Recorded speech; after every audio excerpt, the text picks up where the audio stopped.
And this is the astrological forecast for the sign of Aries, brought to you by the wonderful people at AskTheAnswer.com, the UK's leading website for tarot readers, psychics, mystics and channelers. Aries, it's a bit of a weird mix this month. There are ongoing issues with your sign this month.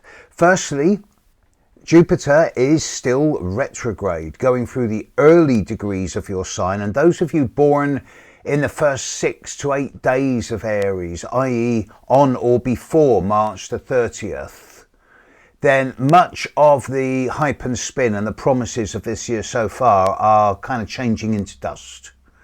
And if you're a March Aries, then there's no point in making any long-term big changes, of course, or new big plans for the future just yet. Wait until December, by which time the astrological weather will be clear.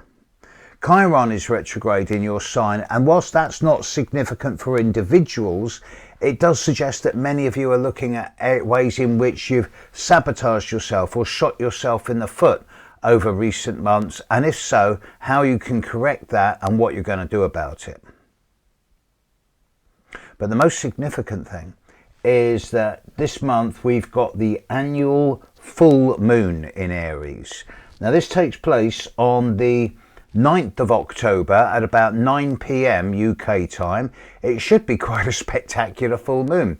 It will be relatively close to Jupiter.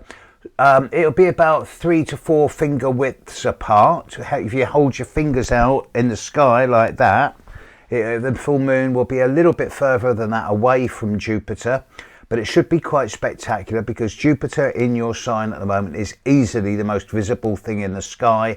Around about 9 p.m. through to 2 a.m. It's brighter than it's been for 50 years.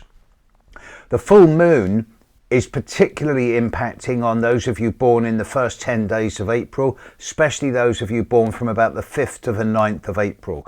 Seeing as it's close to Chiron, if you're one of these people born over the 5th to the 9th of April, be a bit cautious in the first half of this month. It would be easy to either let things get out of proportion, bite off more than you can chew, which would end up again with an element of self-sabotage and shooting yourself in the foot.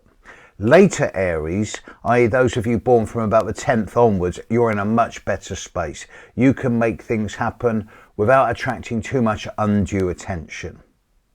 It's not that bad a month. Just don't make any major changes, of course, and be careful around the full moon in Aries on the 9th of October. As far as October 2022 goes, Aries, have a stable but somewhat below the scenes month.